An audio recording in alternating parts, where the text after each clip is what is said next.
There is a special kind of hell reserved for women who have been betrayed by the two people they trusted most. Not just a husband, not just a sister, both at the same time. For months, in my house, in my bed, while I was upstairs putting our children to sleep, I did not find out from a confession. I found out because I came home early from a girls' trip. The car was in the driveway. His car, her car. I thought nothing of it. She was my sister. She was always welcome. I walked in the door. I heard noises from the bedroom. Not screams, not fighting. The kind of noises you never want to associate with your sister and your husband. I opened the door, and my entire life shattered into pieces so small I am still trying to find them all. She was wearing my robe. He was wearing nothing, and the look on his face when he saw me was not guilt. It was annoyance, like I had interrupted something, like I was the problem, like I was the other woman in my own marriage.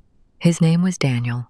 Daniel Cross, tall, broad shoulders, a beard that scratched my thighs in the dark. I met him when I was 22, fresh out of college, fresh out of hope. He was the first man who looked at me like I was something precious. He was the first man who did not leave. We built a life together, a house, 2 kids, a dog, a garden, the kind of life people post on Instagram and pretend is perfect. And I thought it was perfect. I thought I was lucky. I thought I had escaped the curse of my family. The divorces, the affairs, the secrets that rotted every relationship my mother and grandmother ever had.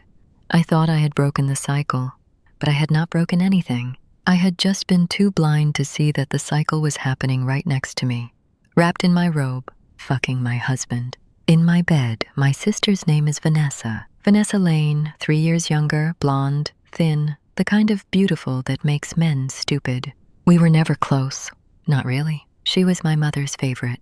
The golden child, the one who could do no wrong. I was the older sister, the responsible one, the boring one, the one who stayed home while Vanessa went out and got drunk and fucked strangers and called it living. I thought I had won in the end. I had the husband, the kids, the house. She had a string of failed relationships and a drinking problem and a reputation that followed her like a shadow. I thought I was safe. I thought she could not touch what I had built. But Vanessa did not want to build her own life. Vanessa wanted to steal mine. I did not see it at first. She started coming over more often after her last breakup. She said she needed family. She said she needed to be around the kids. She said she needed to heal. I believed her. I cooked her dinner. I let her sleep in the guest room. I let her hold my baby. I let her into my home because she was my sister, and that is what sisters do. But Vanessa was not healing. Vanessa was hunting. She was watching Daniel, learning his routines, noticing the way he looked at her when he thought I was not looking. And Daniel, my faithful husband, my loving husband, the father of my children, was looking. He was looking at her the way he used to look at me, with hunger, with curiosity, with the kind of heat that has nothing to do with love and everything to do with wanting something new. I noticed, some part of me noticed, the way he laughed too loud at her jokes, the way he found excuses to touch her arm, the way he stayed up later when she was visiting, drinking whiskey on the porch, watching her smoke cigarettes in the dark. I told myself I was being paranoid. I told myself I was projecting my own insecurities. I told myself that Daniel would never. He loved me. He chose me. He would not throw away 10 years for my mess of a sister. I was wrong. I was so fucking wrong. The affair started 8 months before I found out. I know this because Vanessa told me later. She told me in the smug, satisfied voice of a woman who had won a prize she did not deserve. It was easy, she said. He was already unhappy. You were always so tired, so boring, so focused on the kids. You forgot to be his wife. I just reminded him what it felt like to be wanted. She said it like she had done me a favor, like she had saved my marriage by fucking my husband, like I should thank her. I did not thank her. I slapped her. I slapped her so hard, her head snapped to the side and her lips split open and blood dripped onto my white rug. She laughed. She actually laughed.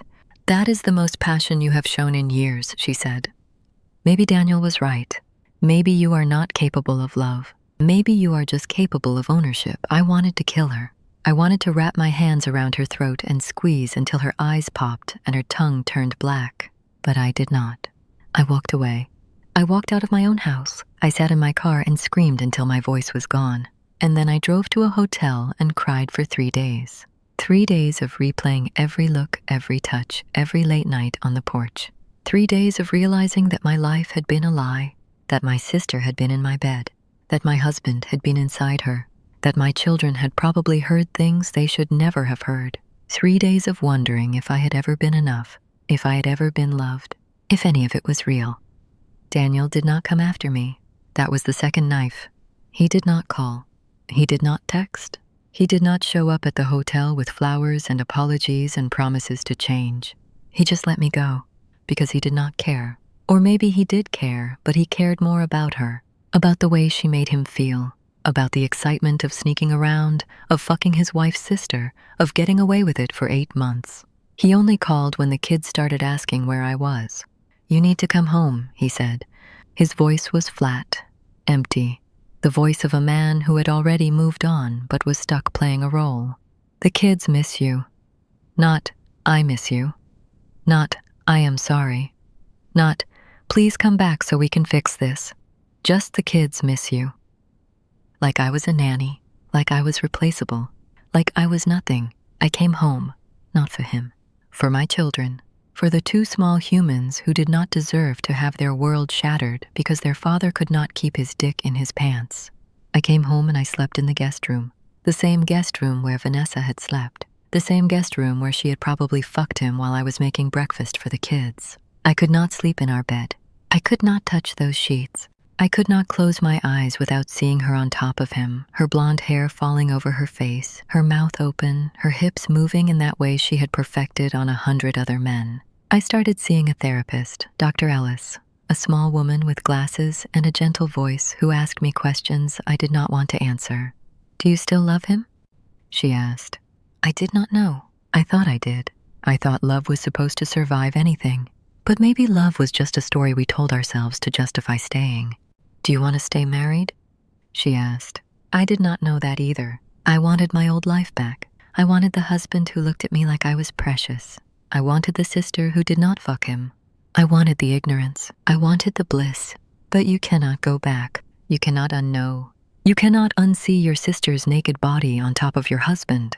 So I filed for divorce, not because I wanted to, because I had to, because staying would have been an act of self-destruction, because every time Daniel touched me, I would have felt her. Every time he said, "I love you," I would have heard her laugh. I would have become a ghost in my own marriage, haunting the space where my love used to live. And I deserved better than that, even if I did not believe it yet. The divorce took 6 months. 6 months of lawyers and custody agreements and dividing assets that had once been ours. Daniel did not fight me. That was the third knife. He just signed. He just let me go, like I was a business transaction, like 10 years meant nothing, like the mother of his children was just a line item on a spreadsheet. Vanessa did not come to the hearings. She was too busy fucking my ex-husband, too busy playing stepmother to my children on the weekends when Daniel had visitation. She posted photos on Instagram, smiling, holding my daughter's hand, making cookies in my kitchen. My kitchen, the one I had picked out, the one where I had nursed my babies, the one where I had made Daniel breakfast on our first anniversary. She was living my life, and I was living in a 1-bedroom apartment with a futon and a bottle of wine and a heart that refused to stop hurting. I stopped looking at her social media. I stopped asking about Daniel. I stopped wondering if they were happy, because I did not care. Or I told myself I did not care, but I did. I cared so much that I could not breathe some nights. I cared so much that I would lie awake at 3 a.m. imagining them together, imagining her hands on his body, imagining his mouth on her neck, imagining the sounds they made, the sounds I had heard through my own bedroom door, the sounds that still played in my head like a horror movie I could not turn off.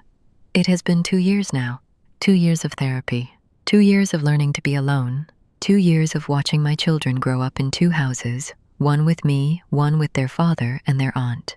Because that is what she is now. Their aunt, their father's girlfriend, their mother's sister. They do not understand. They are too young. They just know that mommy is sad and daddy lives with Auntie Vanessa now. They do not know that Auntie Vanessa wore mommy's robe, that she slept in mommy's bed, that she fucked mommy's husband while mommy was upstairs reading them bedtime stories. They will know someday. I will tell them not to hurt them, to prepare them, to make sure they understand that blood does not protect you from betrayal, that family can be the ones who destroy you, that love is not enough if the person giving it is selfish. I do not hate Vanessa anymore. That is the strangest part. I did for a long time. I hated her with a fury that terrified me. I dreamed about hurting her, about humiliating her, about making her feel the way she made me feel. But hate is exhausting. Hate is a fire that burns the person holding it. And I was tired of burning, so I let it go. I let her go. I let Daniel go. I let the marriage go. I let the life I thought I had go. And I started building a new one, a small one, a quiet one, a life without betrayal, without lies, without the constant fear of being replaced. I am not dating. I am not looking. I am learning to be enough for myself. It is hard. Some days I fail. Some days I cry in the shower and drink wine for breakfast and wonder what I did wrong. But most days I get up, I make coffee, I take my kids to school, I go to work, I come home, I read, I sleep, I survive. And that is enough. For now, that is enough. Daniel married Vanessa last spring. I did not go to the wedding, obviously, but I saw the photos. She wore white. Of course she did. She wore white like she was pure. Like she had not fucked her sister's husband in her sister's bed. Like she deserved to be a bride. Daniel looked happy. Or maybe he looked like a man who had convinced himself he was happy. It is hard to tell the difference from a photograph. I hope he is happy. I hope she is happy. I hope they deserve each other. Because I know what they did. I know who they are. And I know that people who build their love on someone else's destruction do not get to keep it forever. Eventually, the foundation cracks. Eventually, the guilt seeps in. Eventually, they look at each other and wonder if they are capable of fidelity. Because if he cheated with her, he will cheat on her. And if she helped him cheat, she will help someone else cheat on him. That is the poison of affairs. They do not just destroy the person who was betrayed. They destroy the betrayers too. They rot them from the inside. They make it impossible to trust or be trusted. Daniel and Vanessa are married, but they are not safe. They will never be safe. Because safety requires honesty, and their marriage was built on a lie. I do not wish them pain. I do not wish them happiness either. I just wish them nothing. I wish them the empty, hollow, meaningless life they deserve. The life where every anniversary is haunted by the memory of me. The life where every Christmas dinner is awkward and every family gathering is a minefield. The life where my children grow up knowing that their father chose their aunt over their mother. That is not revenge. That is just consequence. And consequences, unlike love, are patient. They wait. They always wait. I still have the robe, the one she was wearing. I found it in the trash after I moved out. Daniel had thrown it away, like it was garbage, like the memories were garbage. I kept it. I do not know why. Maybe to remind myself, maybe to punish myself, maybe to make sure I never forget what they did. I have never washed it. It still smells like her perfume. And sometimes, late at night when I cannot sleep, I hold it to my face and I breathe her in. Not because I miss her, because I need to remember. I need to remember that betrayal wears a pretty face. That betrayal shares your blood. That betrayal smiles at you across the dinner table and calls you sis while planning how to steal your life. I need to remember so I never trust blindly again. So I never let anyone that close again. So I never get destroyed like that again.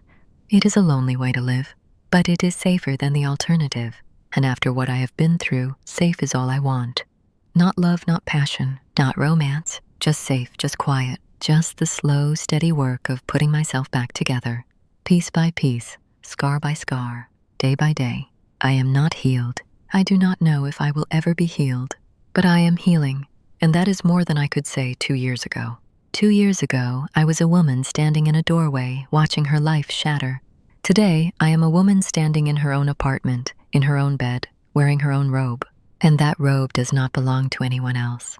It belongs to me, just like my life, just like my future, just like my story. They took my marriage. They took my trust.